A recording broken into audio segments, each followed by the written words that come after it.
long and winding saga of Shades of Death Road, published by weirdnj and Wikipedia, narrated by Eric Szilagyi. Out of all the grim monikers encountered on the roads less traveled throughout New Jersey, perhaps none is more foreboding than the infamous Shades of Death Road. Like many places steeped in local lore, reality and legend have become intertwined over the years, obscuring exactly what can be considered fact regarding this byway.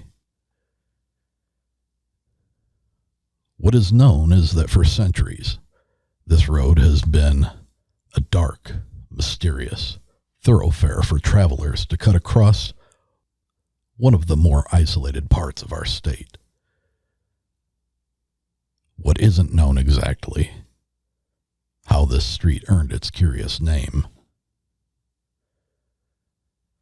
According to one legend, murder is at the root of the Shades of Death name. One tale relating to the murder says that the original inhabitants of the area surrounding Shades of Death were an unruly band of squatters. Often, men from this vile gang would get into fights over women, and the squabbles would result in the death of one of the participants. As the reputation of these murderous bandits grew, the area they inhabited was named Shades of Death. When the civilized world encroached on and disbanded the bandits, the last remnant of their control over the meadows was restricted to one road that retained the name they made famous. Another murder theory says that the road was originally known as the Shades because of how the low-hanging trees which formed the canopy over the length of the street. Legend says that over time, many murders occurred there, and many stayed unsolved, causing local residents to add to the sinister of death twist to the formerly pleasant Shades name.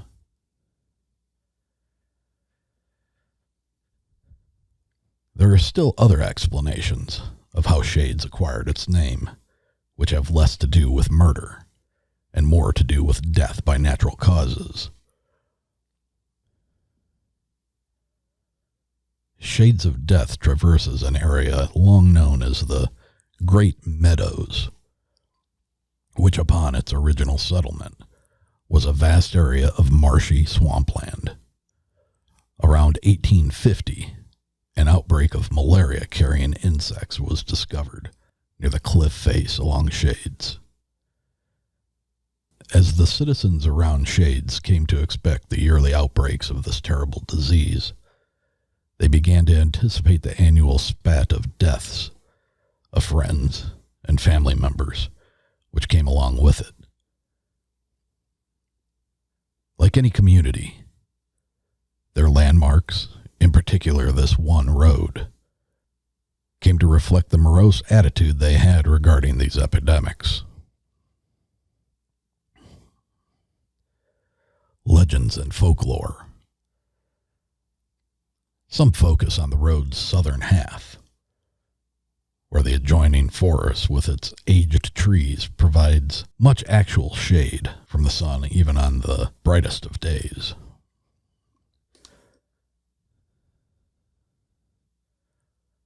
Highwaymen, or other bandits, would supposedly lay in wait for victims in the shadows, then often cut their throats after taking what they had, or they would engage in fights to the death among themselves over women.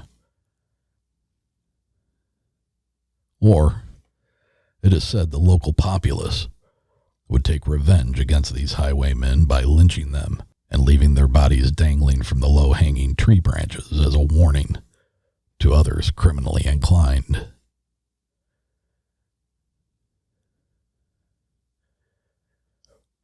In the 1920s and 30s, there were 3 brutal murders along the road. One was a robbery in which a man was hit over the head with a tire jack over some gold coins. A second in which a woman beheaded her husband and buried the head of the body on different sides of the street. And lastly, one in which a local resident, Bill Cummings, was shot and buried in a mud pile. It was never solved.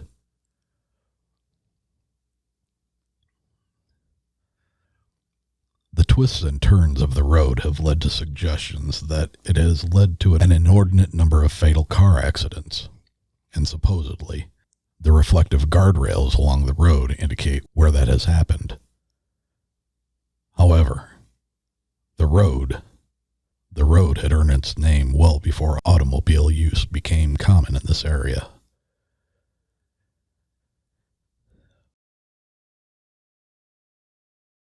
weirdnj published correspondence from 2 anonymous readers who said they found hundreds of Polaroids, photographs, some of them showing a blurred image of a woman, possibly in distress, scattered in the woods just off the road during the 1990s.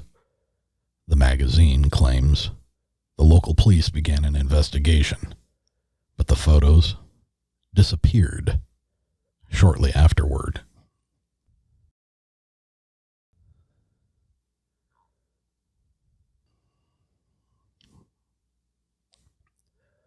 Lenape Lane is an unpaved 1-lane dead-end street about 3/4 of a mile in length, running eastward off Shades just north of the Interstate 80. It ends at a farmhouse, for which it is a little more than a driveway, but halfway down there is a space to park or turn around, next to a wooden structure described as looking like an abandoned stable. weirdnj writes that visitors to this stable site at night have reported extremely localized fogs surrounding it and seen apparitions in it, or sometimes even in clear weather, and also claimed the air is sometimes unusually chilly and feeling general unease in the area for no immediate apparent reason.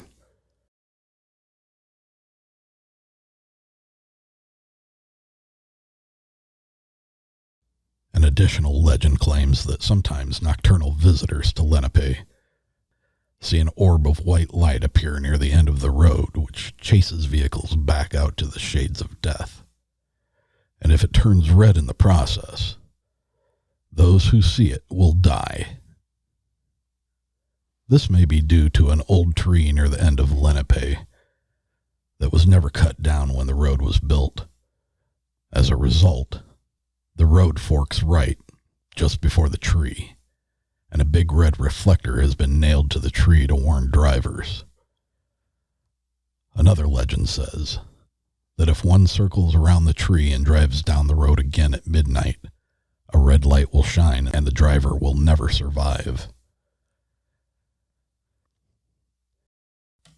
There are some legends concerning a Native American spirit guide who supposedly takes the shape of a deer and appears at various points along the road at night.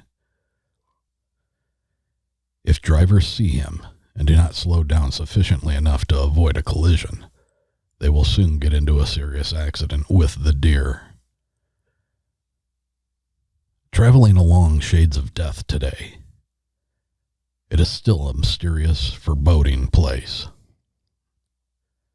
And whatever the real origins of the name are, something about this tract of land caused its earliest settlers to imbue upon it a name which speaks of death. No matter which legends or facts you choose to believe, it would seem that the road's name was offered up as a warning from beyond the grave to those who might travel this dark path and unaware of its potential hazards. Though we may never know for sure how the road actually got its name, it might be a good idea to heed those warnings and say a little prayer when traveling on Shades of Death Road.